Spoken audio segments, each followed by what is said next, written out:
Alhamdulillah wala haula wala quwwata illa billah. Asyhadu an la ilaha illallah wahda wa asyhadu anna Muhammadan abduhu rasuluh wa la nabiyya ba'da. Allahumma salli wa sallim ala sayidina Muhammad ibn Abdullah wa ala alihi wa sahbihi wa mawalah. Allahumma zidna ilman nafi'an wa zukna fahman wasi'an. Allahumma rizukna fahman nabiyyin wa hifdzal mursalin wa ilhamal malaikatil mugharrabin.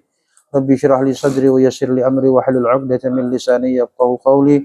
Rabbi saddid lisani wahdi qalbi bihaqqi sayyidina Muhammadin sallallahu alaihi wasallam. Amma ba'd. Dusturakum ya ahlad darb ya ahlal batin ya ahlan nawba wa ya ahlan nur bijahi wa bibarakatil awliya wa syuhada wa salihin wal ulama al musannifin wa jami'il malaikatil mugharrabin. Allahumma inna natawassalu wa natawajjahu ilaika bi barakati nabiyina Muhammadin sallallahu alaihi wasallam. Amma ba'd.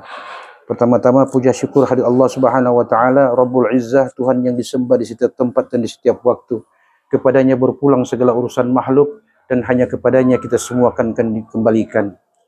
Demikian pula salat serta salam senantiasa kita persembahkan, kita iringkan kehadiran Nabi mulia, Nabi tercinta, Nabi Allah Muhammad sallallahu alaihi wasallam, juga kepada keluarga, para sahabat-sahabat beliau ila yaumil mi'ad. Sahibul Bait yang saya hormati, Bapak-bapak, saudara-saudara majelis yang dimuliakan, yang dirahmati Allah. Materi kita hari ini yaitu sebahagian isi kitab yang disusun oleh Al-Alama Al-Imam Abil Faraj Abdurrahman bin Ibnul Jauzi, yaitu seorang ulama yang hidup pada abad ke-5 Hijriah. Beliau menyusun satu kitab yang kemudian menjadi rujukan para ulama-ulama dan para pemerhati ilmu Islam, yaitu judulnya Talbisul Iblis. Talbis dalam bahasa Indonesia artinya perangkap, talbis juga artinya tipu daya, talbis juga artinya samaran. Karena dia berhubungan dengan iblis, berarti yang dimaksud adalah tipu daya, perangkap, samaran iblis di dalam menjebak, ya, mengendalikan manusia sesuai dengan apa yang diinginkan oleh iblis. Kita harus paham bahwa iblis satu sosok makhluk, yang mempunyai bawahan-bawahan yang disebut oleh Quran dengan kata syaitan. Nah, baik iblis maupun syaitan, ini nama yang Al-Quran beri nama kepada satu bangsa, satu makhluk yang disebut jin. Jadi jin ini itu sama dengan kata An-Nas. Kalau disebut An-Nas berarti saya, Anda, dan semua kita yang ada di muka bumi ini disebut manusia, An-Nas. Nah, ada bangsa yang Allah ciptakan bukan malaikat, bukan pula manusia. Bangsa ini, makhluk ini, secara kasat mata tidak kelihatan oleh manusia. Tapi dia bisa menjadi pengaruh langsung kepada manusia. Nah, itu bangsa jin namanya. Nah, dari bangsa inilah tingkat taat dan tingkat durhakanya juga berkelas-kelas bagi manusia. Sebagaimana manusia, ada manusia taat, ada manusia durhaka. Dari kalangan jin juga demikian. Dari kalangan jin, ada jin yang taat, ada jin yang tidak taat. Nah, mereka yang taat, jin-jin yang taat ini kemudian disebut sebagai qarin dalam bahasa Quran. Ya, qarin. Anda, saya, tanpa kecuali, sekalipun nabi, setiap ada anak manusia yang lahir ke muka bumi, pasti Allah akan berikan dia satu teman yang sejak dari rahim sampai kita mati, ini teman ini tidak pernah tinggalkan kita. Itu disebut qarin namanya. Dan qarin ini dari bangsa jin. Nah, sebagai ilustrasi, kadang ada orang sudah wafat, tiba-tiba ada teman, keluarga, kesurupan. Dan anehnya, orang ini bisa menceritakan bagaimana almarhum, bagaimana watak suara, sampai tata cara duduknya almarhum, sehingga orang mengira bahwa almarhum yang ada masuk. Kesurupan almarhum ini. Wajar hal itu bisa dilakukan oleh jin karena dia menemani kita dari rahim sampai wafat. Jadi dia tahu karakter kita. Dia tahu bahkan bahasa kita. Itulah salah satu jebakan, talbis namanya. Syaitan yang disebut dari kalangan jin untuk menjadikan fitnah bagi orang yang telah mati. Sehingga ketika kita sholat jenazah, pada takbir yang keberapa itu? Takbir yang ketiga, ada ucapan doa. Takbir yang ketiga, yang pertama Al-Fatihah, kedua salawat, ketiga doa bagi almarhum almarhumah, yang keempat doa bagi kaum muslimin dan muslimat. Nah, takbir yang ketiga ini ada ucapan wala taftinna ba'dahu. Ya Allah, jangan kau jadikan fitnah sesudah wafatnya si almarhum. Ini doa kata ulama, ini berkaitan dengan hal tadi.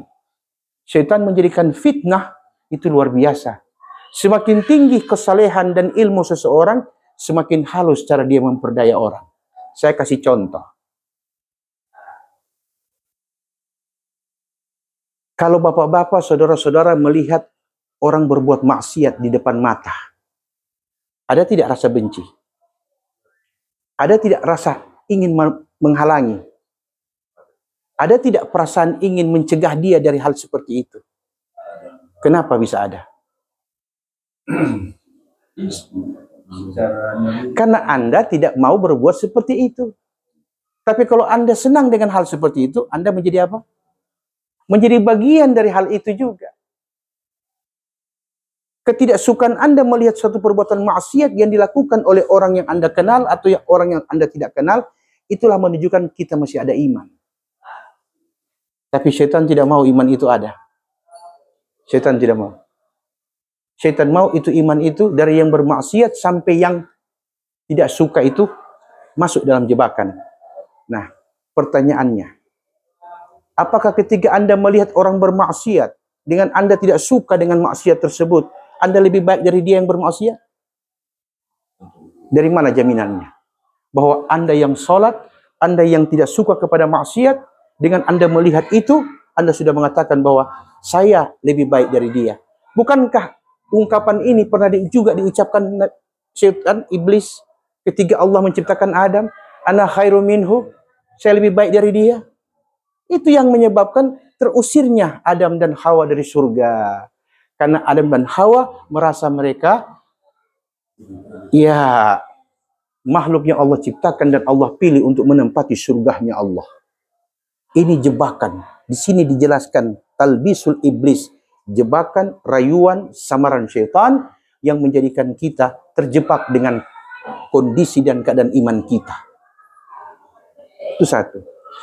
Ketika Anda melihat orang bermaksiat, Anda tidak suka, secara otomatis ada peluang untuk syaitan untuk masuk ke hati orang yang tidak suka. Sudahlah, ente cegah, ente kan sudah baik, ente lebih baik dari dia. Dan perasaan ini adalah perasaan yang Allah tidak suka ada kepada orang yang menganggap dirinya saleh. Sebab hak surga, hak neraka itu milik Allah, bukan milik hamba. Hamba hanya mencari ridha-Nya Allah. Terserah Allah mau tempatkan kita di mana, asalkan Allah ridha, maka itu cukup bagi kita. Kalau kita belajar tasawuf. Itulah mengapa ulama dahulu kala, kan di materi itu dijelaskan tuh, kitab salaf, materi kita hari ini. Ulama dahulu kala, sebelum dia mengajari tentang apa dan bagaimana syariat Islam kepada muridnya, kepada pengikut majelisnya, apa dia katakan? U'allimul adab qablal kutub.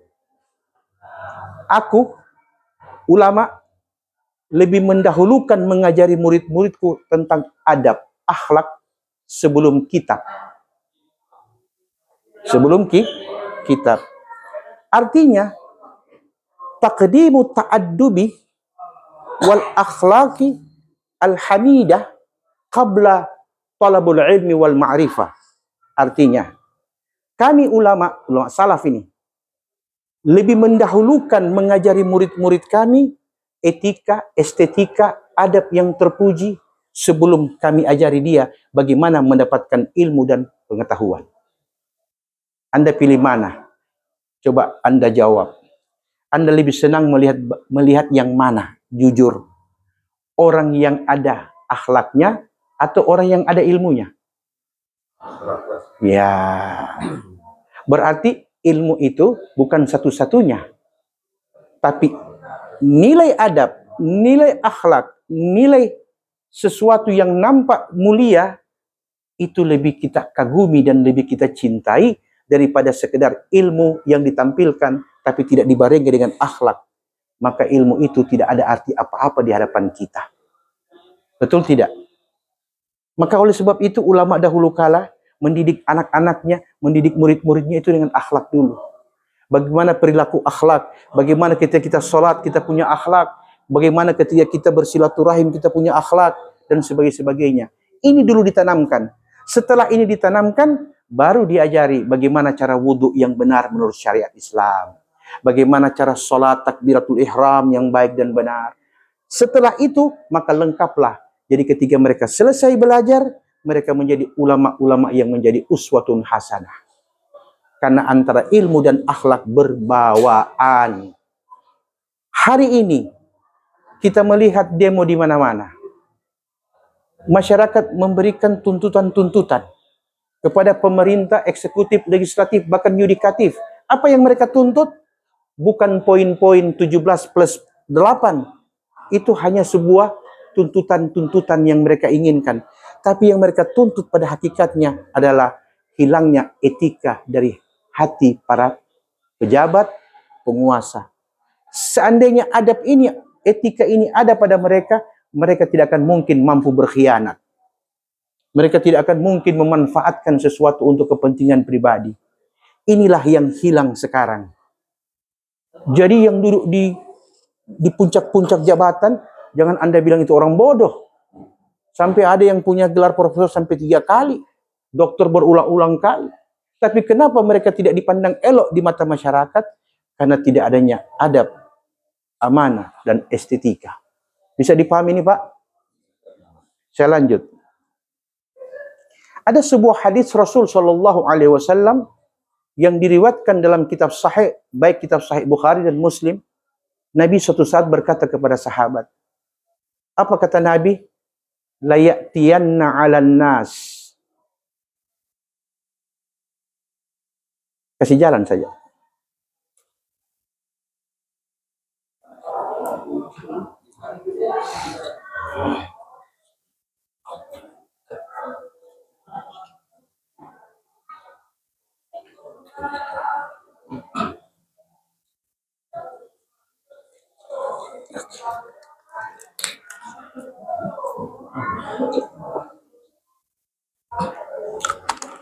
Kita lanjut. Suatu saat Rasulullah Shallallahu Alaihi Wasallam berkata kepada sahabat-sahabat yang duduk di majelis. Apa kata Nabi? La ya'tiyanna 'alan nasi sanawatun khudda'at yukadzibu fiha as-sadiq wa yusaddiqu fiha al-kadhib wa yu'tamanu fiha al-kha'in wa yu'tamanu fiha al-kadhib wa yukhawwanu fiha al-amin.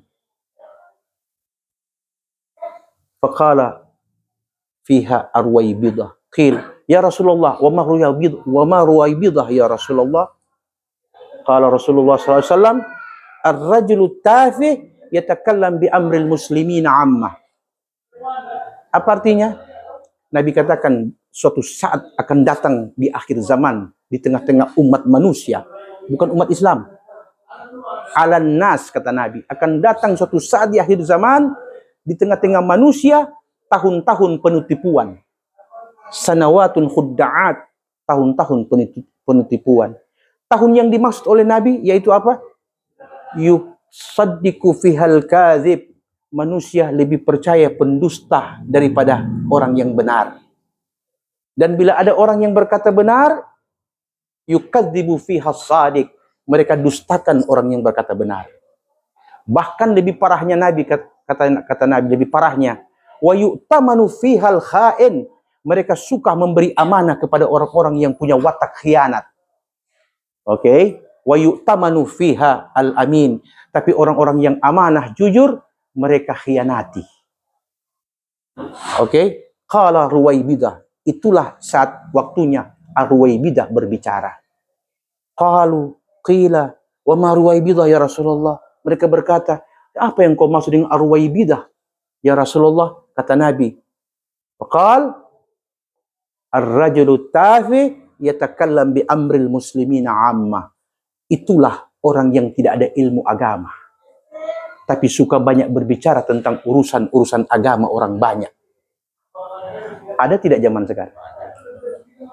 Jangan dicari, cukup dilihat sebagai iktibar bahwa ketika kita mencari, kata Quran, wala tajassasu, jangan cari-cari kesalahan orang.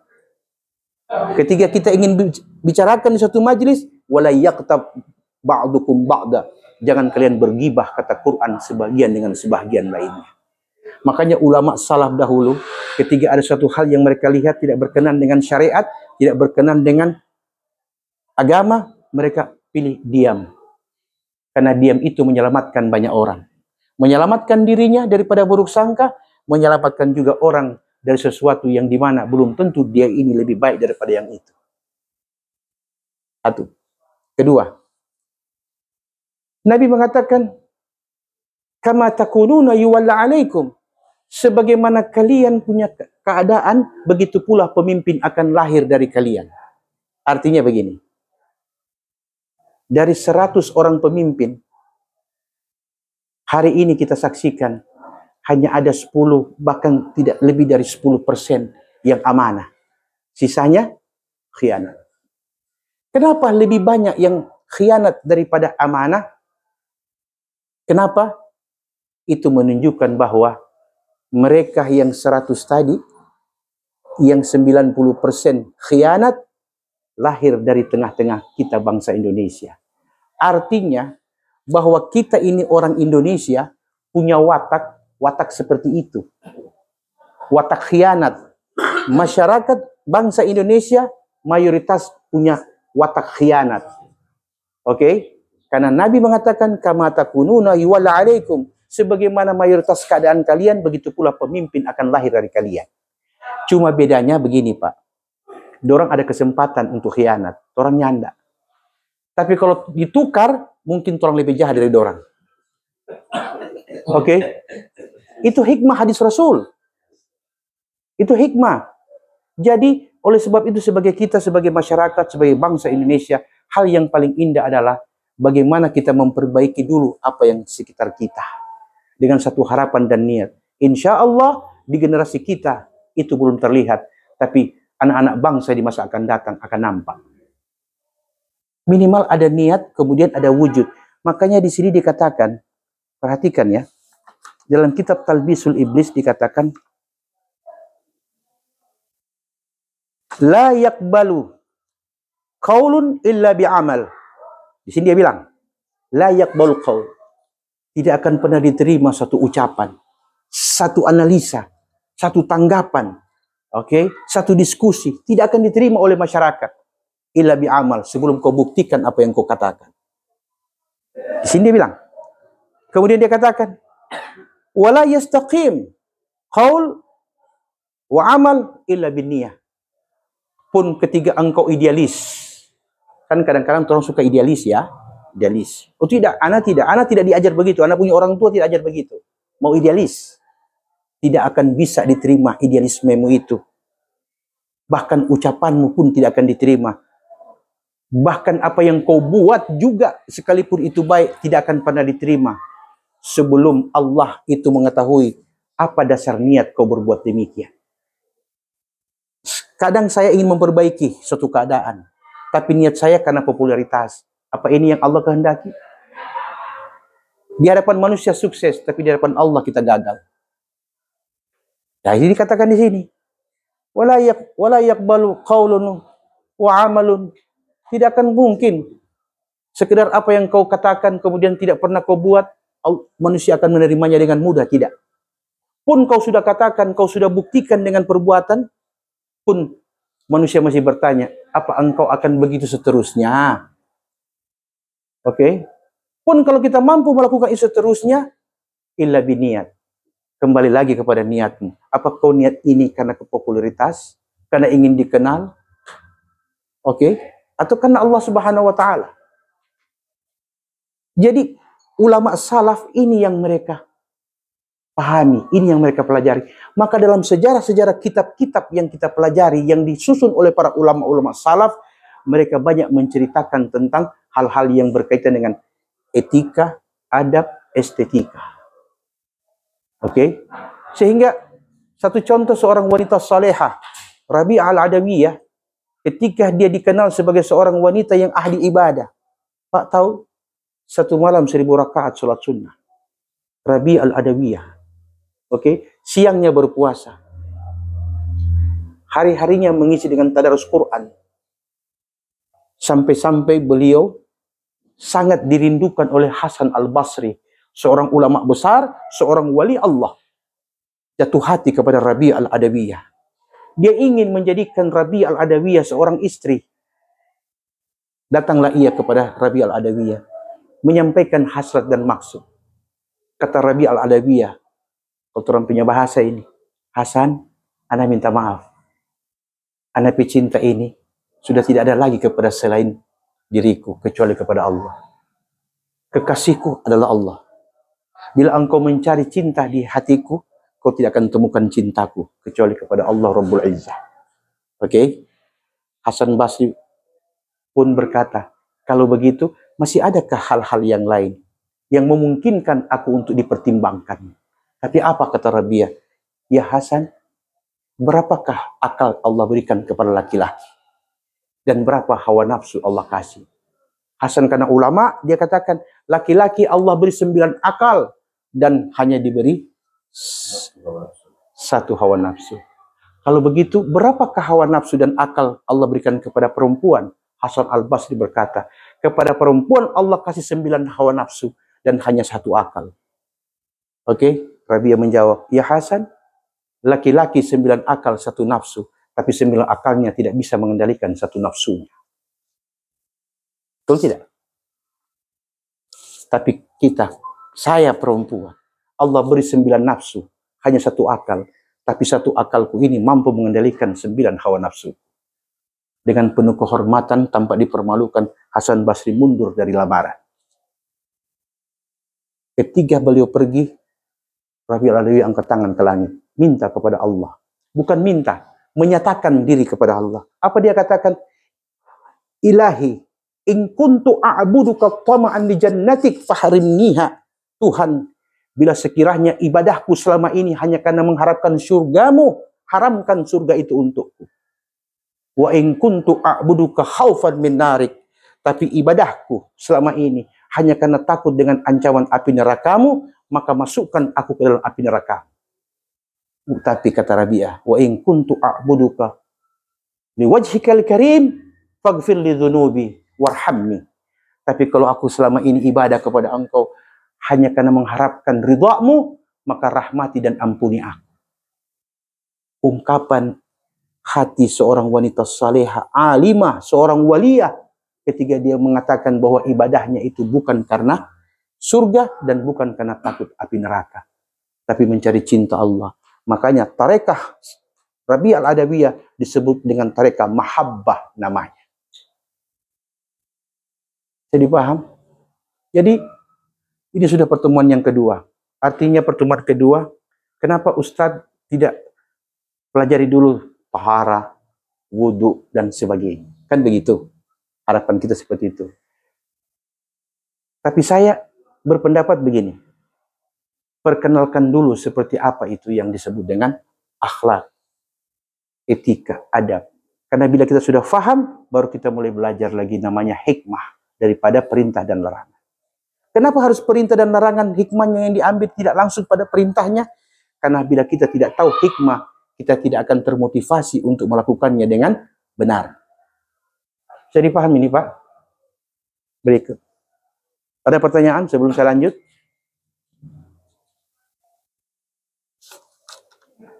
Silakan kalau ada pertanyaan.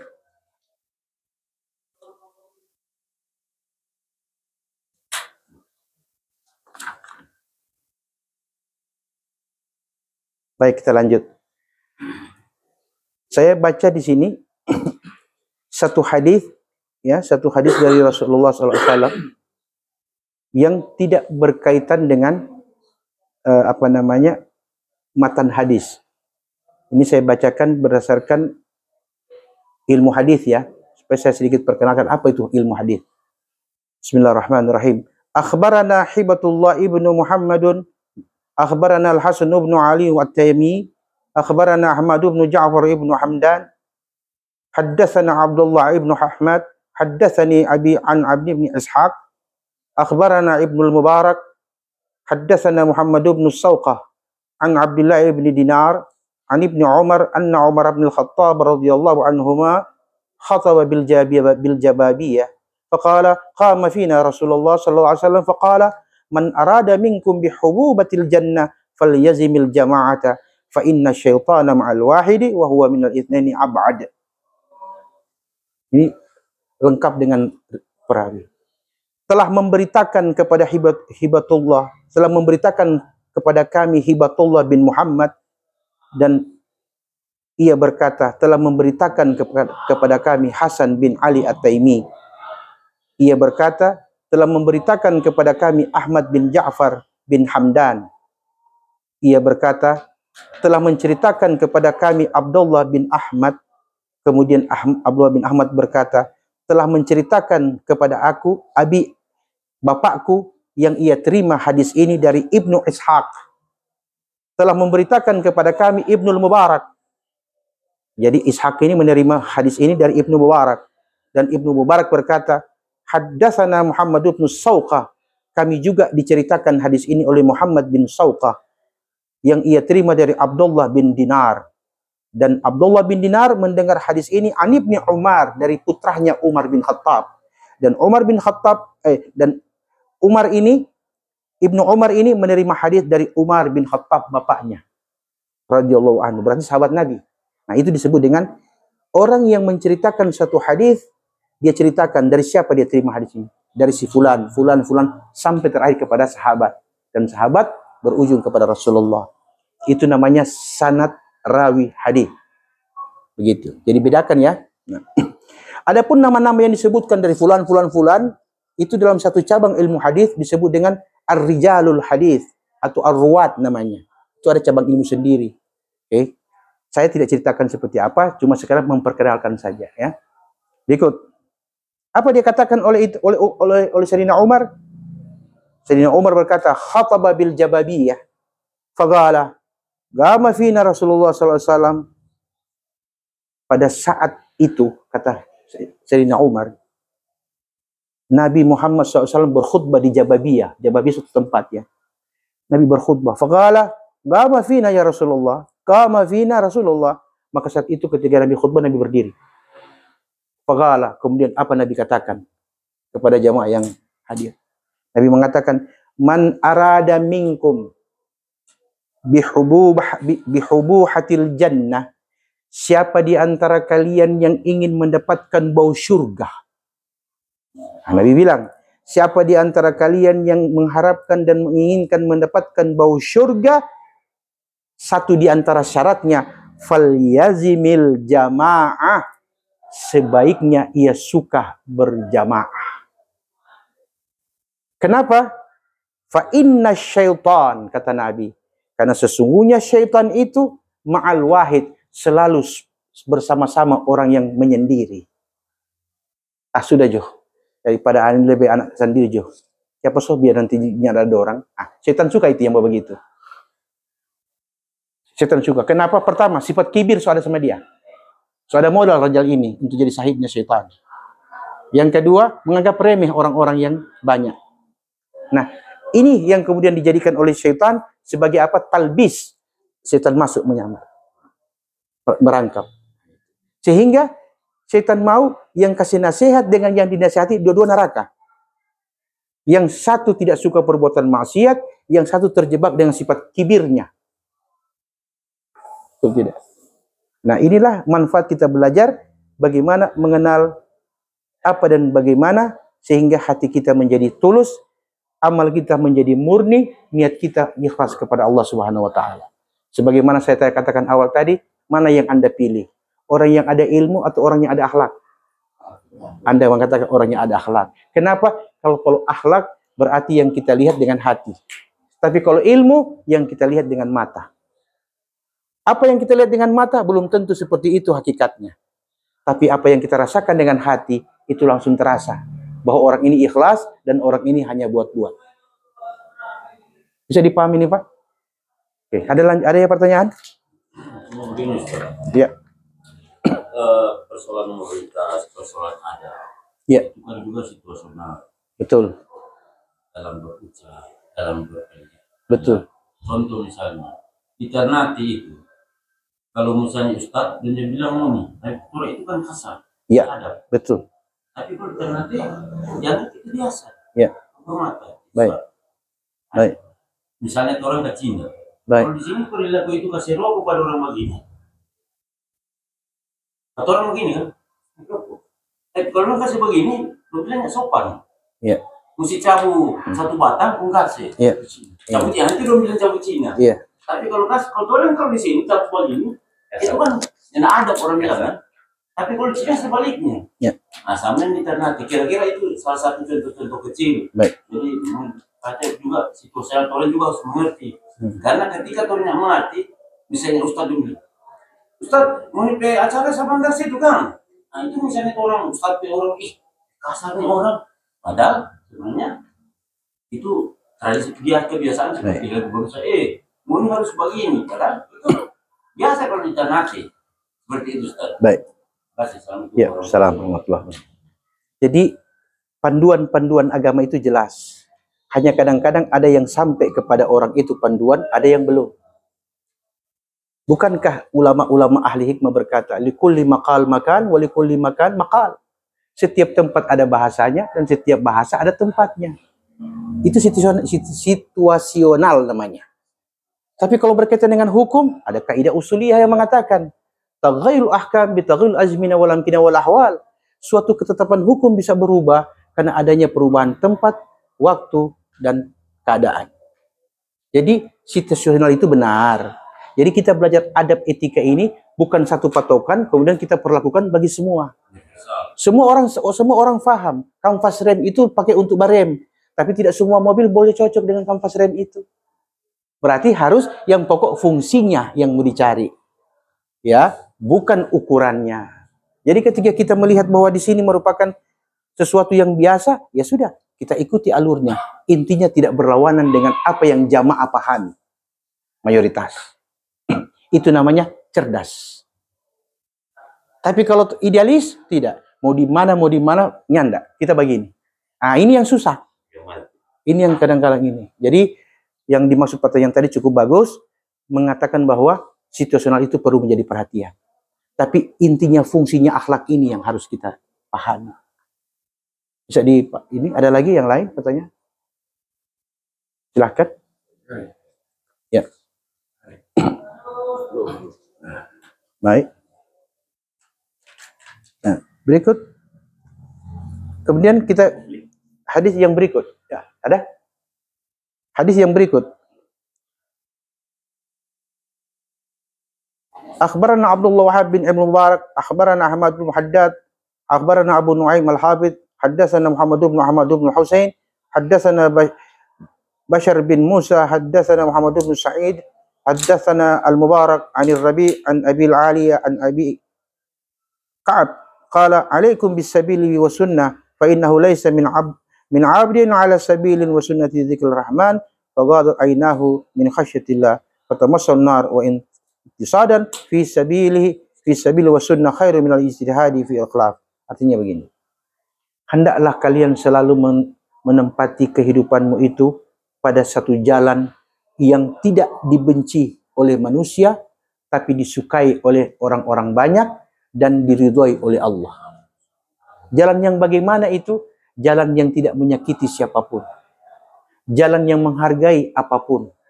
Jalan di mana kita saling ada tenggang rasa. Dengan sendirinya, hal itu Anda tidak perlu bahas seperti apa silaturahim. Dengan cara seperti itu, otomatis silaturahim akan terbentuk secara otomatis. Karena apa? Anda baik, saya baik. Hanya kebaikan yang ingin berjumpa dengan kebaikan. Minyak tidak akan pernah menyatu dengan air walaupun sama-sama cair. Bisa dipahami ini? Sekecil apapun keburukan, bila terselip di hati kita, maka itu akan nampak di suatu saat tanpa kita sadar. Sehingga ada bahasa, Raja langsung salah bicara. Itu salah bicara, itu bukan dia salah bicara. Allah keluarkan. Karena apa? Karena teman-temannya ikhlas, hanya dia tidak. Allah akan tampakkan suatu kelak nanti. Sebagaimana dalam Quran, apa kata Allah kepada malaikat? Wa idh qala rabbuka lil malaikati inni ja'ilun fil ardi khalifah. Qalu ataj'alu fiha may yufsidu fiha wa yasfiku dima'a wa nahnu nusabbihu bihamdika wa nuqaddisu lak. Qala inni a'lamu ma la ta'lamun. Dan ingatlah ketika Tuhanmu berkata kepada malaikat, aku akan menciptakan khalifah di muka bumi ini. Kemudian mendapat tanggapan dari malaikat, qalu ataj'alu fiha may yufsidu fiha wa yasfiku dima'a. Apa engkau menciptakan yang namanya manusia khalifah itu? Mereka buat kerusakan, bahkan saling menumpahkan darah. Wanahna. Malaikat. Ini malaikat makhluk suci. Asli terjebak. Wanahna nusabbihu bihamdika wa nuqaddisu lak. Engkau ciptakan dari mulai kami jadi sampai hari kiamat, kami hanya bertasbih dan memuji engkau serta mensucikanmu wahai Tuhan. Allah jawab, qala inni a'lamu ma la ta'lamun. Aku lebih tahu dari kalian. Nah, untuk membuktikan bahwa Allah lebih tahu daripada malaikat, maka apa kata ayat selanjutnya? Wa 'allama Adamal asma'a kullaha. Kemudian Allah mulai ajari ilmu-ilmu kepada Adam. Tsumma 'aradahum 'alal malaikah. Kemudian sesudah Allah ajari Adam, Allah berpaling kepada malaikat dan berkata, faqala ambi'uni bi asma'i haula. Kalau kalian benar, coba kalian ceritakan seperti apa dan bagaimana. Oke? Ini. Apa malaikat berkata? Qalu subhanaka la ilma lana illa ma 'allamtana. Maha suci engkau ya Allah. Tidak ada yang kami ketahui kecuali apa yang engkau ajarkan. Innaka antal alimul hakim. Karena hakikatnya engkau Tuhan yang maha tahu lagi maha bijaksana. Nah, karena malaikat sudah mengakui kelemahan mereka dibanding ciptaan baru Adam, maka apa kata Allah? Qala ya Adam ambihum bi asma'ihim. Hai Adam, coba ente sowing sedikit itu ilmu yang kita ajar. Adam mulai sebut bla bla bla bla bla bla bla bla bla. Falamma ambahum bi asma'ihim, ketika Adam selesai menceritakan apa yang Allah ajarkan kepadanya, kemudian Allah berfirman kepada malaikat, alam aqul lakum inni a'lamu ghaibas samawati wal ard wa a'lamu ma tubduna wa ma taktumun. Tidakkah aku berkata kepada kalian, aku lebih tahu daripada kalian? Aku mengetahui yang gaib dan yang nyata. Aku mengetahui apa yang kalian tampakkan dan yang kalian sembunyikan. Nah, saat itulah ketika malaikat terdiam, ayat selanjutnya berkata apa? Ayat selanjutnya berkata, wa id qulna lil malaikati isjudu li Adam. Kalau sudah terbukti Adam lebih afdal, lebih utama daripada kalian, maka sujud kepada Adam. Allah tahu malaikat itu ada satu makhluk yang bukan malaikat tapi ingin seperti malaikat. Ingin seperti malaikat. Sehingga ulama tafsir menyebut makhluk itu bergaul berjamaah dengan malaikat sehingga dia mempunyai predikat lebih hebat beribadah kepada Allah daripada malaikat. Saking hebatnya dia beribadah, sampai-sampai malaikat memberi gelar dia itu, makhluk itu, dengan tawusul malaikah, burung meraknya malaikat. Oke, itu berarti luar biasa ya. Nah, Allah Tuhan yang maha tahu. Biar Lengoni bilang dia tawusul malaikah. Ini rajal ini harbata. Rajal ini makhluk paling bejat yang berjubah malaikat. Cuma Ngoni tidak tahu. Tapi tenang. Kita akan kasih keluar DP watak asli. DP cara bagaimana? Gampang kok. Cuma bikin satu makhluk. Bukan malaikat, bukan iblis. Siapa itu? Manusia. Nah, setelah Allah ciptakan itu manusia, Allah ajari ilmunya. Baru Allah tantang malaikat. Coba ngana bikin sama dia. Malaikat mengaku tidak bisa. Oke? Tapi ini rajal belum keluar dia punya sifat. Maka Allah bilang gampang. Ngoni tidak bisa mengetahui pengetahuan yang Adam tahu. Oke? Sampai ini makhluk yang menyusup juga tidak tahu kalau dia ini siapa. Caranya Allah bilang gampang. Anak tahu dia punya sifat asli ini. Wa idh qulna lil malaikati isjudu li Adam. Kalau begitu coba muni semua itu. Mulai dari ini makhluk ini sampai ini, dari mulai tawusul malaika ini sampai di malaikat sujud pada Adam. Oke. Sifat yang Allah jadikan bawaan utama kepada malaikat, la ya'sunallah ma amarahum. Malaikat tidak pernah Allah ciptakan untuk bermaksiat kepada Allah. Mereka taat kepada Allah. Sifat taat inilah kemudian fasajadu. Huruf fa dalam ayat tadi itu menunjukkan apa? Lil mufajaah dalam ilmu tafsir. Apa itu al mufajaah? Serta merta spontan, tanpa berpikir-pikir dulu. Kalau orang kan, coba ente berdiri. Kenapa ente maksudnya? Berarti berpikir. Beda dengan, coba ente berdiri, langsung berdiri. Mana lebih indah kelihatan? Ya, itu sifat malaikat. Tapi ini Rajal 1 tidak. Tidak begitu. Usjudu li Adam fasajadu fa lil mufajaah. Tiba-tiba illa iblis. Itu gelar pertama Allah berikan kepada makhluk jin. Istilah iblis itulah waktunya Allah beri nama. Karena dari golongan bangsa jin cuma dia ini yang begini. Paham? Fasajadu sujud illa iblis, kecuali iblis.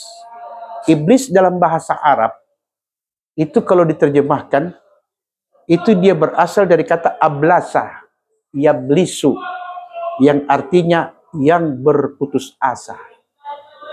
Allah kasih nama dia makhluk yang berputus asa karena dia berputus asa dari rahmat Allah. Jadi ketika malaikat sujud illa iblis, kecuali si iblis ini tidak. Kenapa? Allah sebutkan. Kenapa dia tidak mau sujud? Allah sebutkan pada ayat berikut. Aba, dia menolak perintah sujud. Karena apa? Istakbar. Dia merasa dia lebih besar, lebih baik daripada Adam. Jadi ternyata yang bikin celaka ibadah manusia, yang bikin celaka amal soleh manusia, bukan hal-hal yang seperti yang sering kita lihat. Tapi itu merasa lebih baik dari orang lain. Itu yang bikin rusak terompe amal. Bisa dipahami nih Pak? Jadi dalam belajar ilmu agama, hal yang pertama harus kita upayakan dengan maksimal dan semaksimal mungkin adalah bagaimana kita selalu menundukkan itu merasa lebih baik dari orang lain. Karena ini paling susah tolong tundukkan. Coba. Baru ada duduk saja, ente bahasa kok, kok rasa tersinggung. Kenapa? Karena yang basuruh sorong merasa lebih baik daripada yang basorong. Yang basorong bilang, "Kiapa ngalih bagus dari kita." Kira-kira mana yang betul? Tidak ada kebaikan pada orang yang merasa lebih baik, istakbar. Tidak ada sama sekali. Nikmat surga Allah berikan itu nikmat yang kata Nabi la khatar fi qalbil bashar. Begitu besarnya itu nikmat sampai terlintas di hati manusia pun tidak pernah ada. Bahwa seperti apa dan bagaimana itu nikmat. Dan subhanallah, manusia, kakek kita, buyut kita, Adam, Allah tempatkan di tempat yang namanya puncak nikmat. Surga Jannatun Naim. Tapi namanya nikmat tetap masih ada yang dirasa kurang oleh Adam. Apa yang kurang? Harim. Ikan di surga ada bidadari. Ya, bidadari itu makhluk yang bukan manusia. Tentu ada biar diperasa lain. Yang paling bagus, yang sama-sama. Iya toh? Ini maaf, ini bukan bicara porno ya. Ya. Ada yang bilang ada kesunyian. Karena bidadari ini sifatnya cuma taat, cuma dengar-dengar. Suruh begini, suruh begitu. Tidak ada DP protes-protes sedikit. Rumah tangga, kalau tidak ada selisih, tidak indah tuh rumah tangga. Tapi kalau selisih terus, perlu ditinjau ulang. Itu musibah itu. Ya. Nah, ada dalam kerinduan Allah Tuhan Maha Tahu. Allah jadikanlah dari sulbinya seorang wanita yang kemudian menjadi bagian daripada Adam alaihissalatu wassalam. Maka itu disebut dengan lain jenis. Tapi yang namanya orang manusia, itu sampai kita bilang, Jangan celah dulu tuh yang di atas-atas, karena cuma beda kesempatan kok ini. Oke? Kalau orang di situ, mungkin orang lebih jauh dari dia. Nah, Adam ini orang kakek pewatak ini, yang orang ada apa sekarang ini di pewatak. Adam bilang, harim so ada, surga so ada, semua so ada. Iblis dengan ilmunya dia berdekat Pak Adam. Dia bilang ente yukul tuh buah khuldi. Itu buah tuh dia, kalau ente yukul ente abadi. Adam bilang tidak. Tidak mau yukul. Iblis bilang tunggu. Ngananya mau yukul karena kita yang bilang. Tapi anak tahu ente tanpa lombo. Harim. Dia bujuk Pak Hawa. Hawa terpancing. Hawa mulai ancam Pak Adam. Barani ngananya yukul. Bukan anak yang bilang. Adam karena biswas yukul. Itu sebabnya Pak, kalau ada suami yang takut istri, itu namanya singa. Ya, itu singa Pak. Tidak ada yang dia takut di muka bumi ini kecuali singa perempuan. Itu singa, tidak ada yang dia takut Pak, kecuali singa betina. Jadi kalau ada takut harim, singa. Itu cuma tambahan Pak. Silakan ada. Iya. Kita kembali ke tadi soal kalau orang merasa lebih baik dari orang lain, apalagi itu orang ungkapkan itu bisa menghapus orang amalan. Ya. Dan itu poinnya. Nah, tadi kita pernah dengar itu ada Ustaz Abdul Somad di salah satu DP ceramah dia bilang bahwa kalau orang bersikap sombong ke orang yang sombong itu pahala itu Ustaz, atau ibadah itu. Bagaimana itu Ustaz? Baik. Ada sebuah hadis Rasul Shallallahu Alaihi Wasallam mengatakan, "At-takabburu 'alal mutakabbirin as-sadaqah."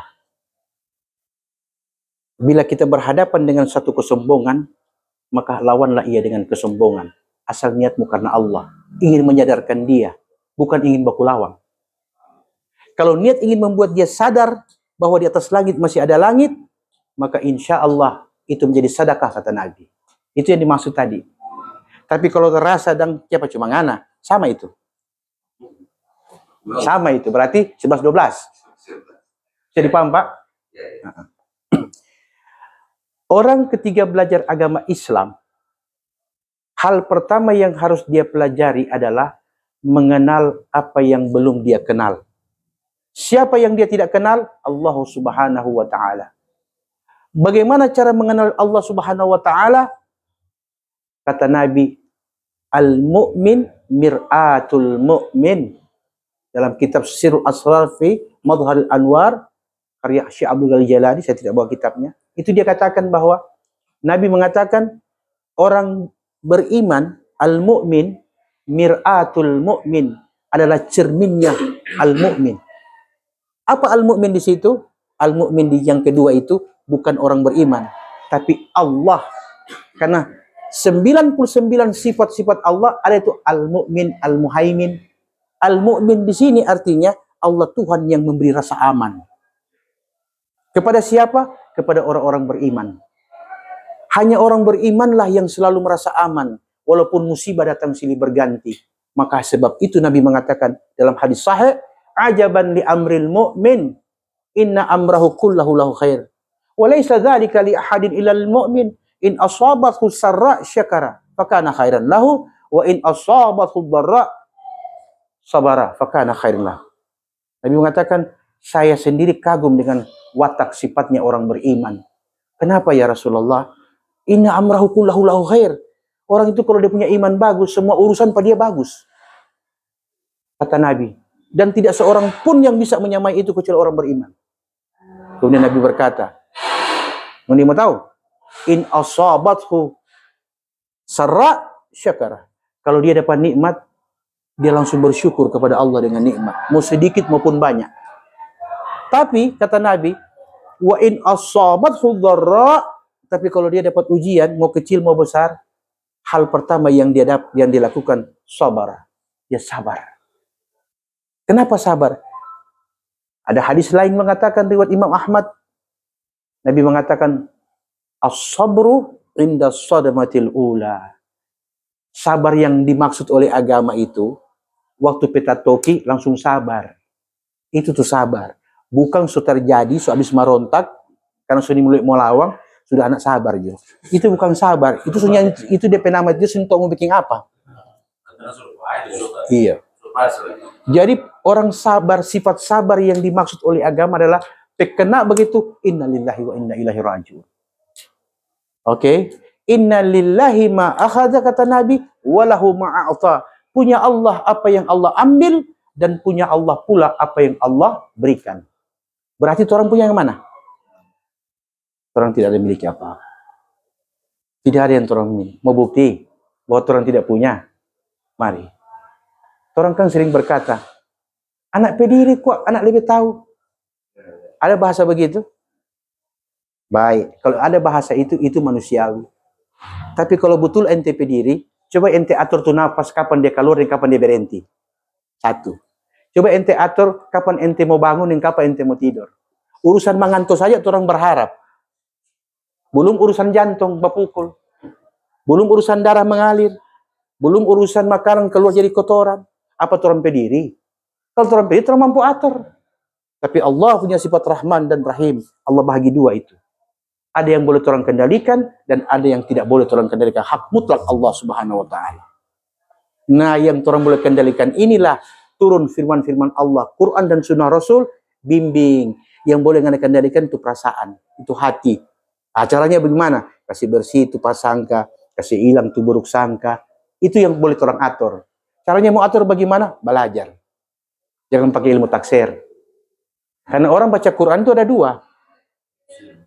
Quran buku yang mencerahkan dan Quran buku yang menyesatkan.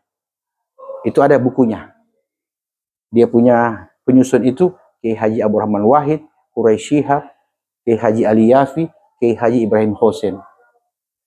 Satu buku dorang kerjakan bersama, dorang kasih judul Al-Quran buku yang mencerahkan, Al-Quran buku yang menyesatkan.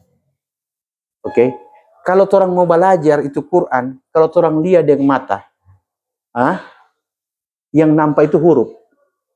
Betul tidak? Tapi Quran kalau orang lihat dengan akal, yang lahir ilmu. Betul tidak? Tapi kalau Quran orang lihat dengan hati, yang lahir akhlak. Yang bagus mana? Tiga-tiga. Lihat dengan mata, berarti mengaji. Berapa pahala? Setiap huruf 10. Lihat dengan akal, supaya ada ilmu orang dapat. Lihat dengan hati, supaya baku iko. Itu Quran pe mau. Baku iko dan orang pe hati. Ya, itu disebut dengan saleh namanya. Mana anda suka? Orang alim atau orang saleh? Kenapa saleh? Kalau orang saleh sudah pasti alim. Masa dia bisa jadi saleh kalau dia ada ilmu? Tapi orang alim belum tentu saleh. Jadi kalau suatu saat anda dapat tokoh masyarakat, tokoh agama, ilmunya dalam, kemudian ada kesalahan dan sebagainya, berarti alim. Oke? Dan bukan tugas kita untuk mencelanya. Tapi tugas kita untuk sekedar mengingatkan. Sesuai dengan apa yang kita sanggupi. Bukan mencela. Kalau anda mencela, berarti anda mencela ilmunya. Sehingga ilmu dari Allah Subhanahu wa taala. Yang ada hanya mengingatkan. Itu barangkali bisa dipahami? Cukup? Pas. Boleh satu, Ustaz? Iya. Ini kan persoalan adab, persoalan yang so banyak bergeser di yang Ustaz gambarkan itu menjadi watak, termasuk orang di watak bangsa.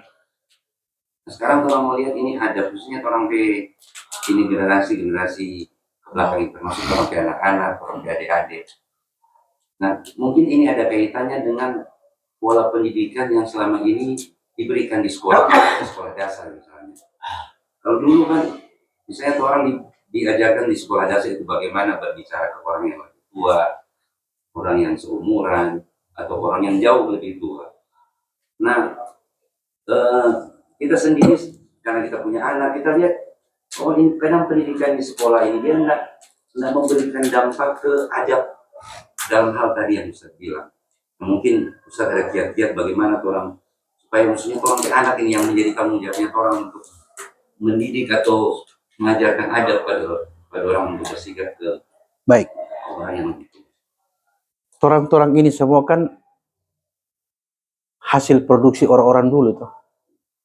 Sehingga orang punya bahasa begitu. Orang bapak dulu nyak tamat SD, tapi orang jadi hari ini gara-gara tuh nyak tamat SD. Betul tidak? Berarti apa yang membuat sampai orang berhasil hari ini? Apa karena pendidikan orang tua orang atau adab? Nah sekarang yang banyak lapor di polsek DP anak kalau guru pukul siapa? Orang. Yang hilang tuh akhlak siapa? Yang hilang dorang atau hilang orang? Orang lah yang hilang akhlaknya. Karena orang mengaminkan itu undang-undang perlindungan anak dan sebagainya. Padahal orang ini adalah produk asli orang-orang dulu. Keberhasilan Anda duduk hari ini, apapun status Anda, karena berkahnya orang dulu yang amanah dan adabnya. Rata-rata orang tua kan, coba ada orang tua sini yang tamat S1. Nyanda tuh, biar Pak Haji sebagini ini orang tua. Betul tidak? Nah, sekarang kalau terompe anak, guru kunci telinga, siapa yang lapor di polsek? Itu orang. Berarti yang hilang itu akhlak di mana? Jadi orang tidak menjadikan bahwa terompe anak ini hilang akhlaknya. Oranglah penyebabnya. Jadi suatu kerusakan terjadi, kalau orang penyebabnya, berarti hanya masa orang pula untuk memperbaikinya. Cara memperbaiki. Sampai tadi malam saya sempat bicara sama mereka. Kalau saya presiden, kan negara kita mengakui 6 agama ke 7. Agama resmi. Oke. Semua anak-anak bangsa hari ini wajib sekolah agama sesuai dengan agamanya masing-masing. Dari mulai TK, PAUD, TK, SD, SMP. SMA tidak. Karena SMA sudah mulai ada ide untuk memilih. Tapi SMP ikut-ikutan ke bawah. Nah, disitulah yang Buddha bikin sekolah Buddha. Khusus mengajar tentang akhlak dan ilmu-ilmu dasar. Kan begitu kan? Bila semua orang itu menjadikan itu sebagai sekolah dasar penguatan iman, akidah, agama masing-masing, maka pada waktu SMU, ya, mereka semua sudah punya dasar. Jadi perguruan tinggi tinggal mereka punya ini masuk di mana.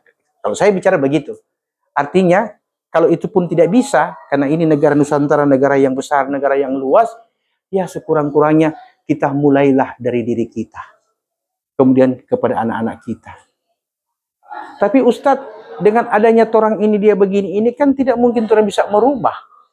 Orang ini hanya satu di antara 270 juta penduduk Indonesia. Ini impossible, ya.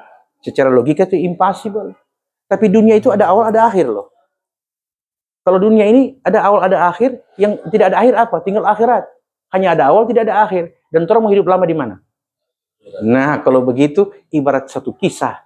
Ketika Nabi Allah Ibrahim dibakar di tengah-tengah api yang menggunung, datanglah burung pipit. Terbang dengan paruhnya yang kecil.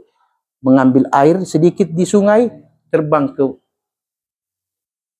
api yang berkobar.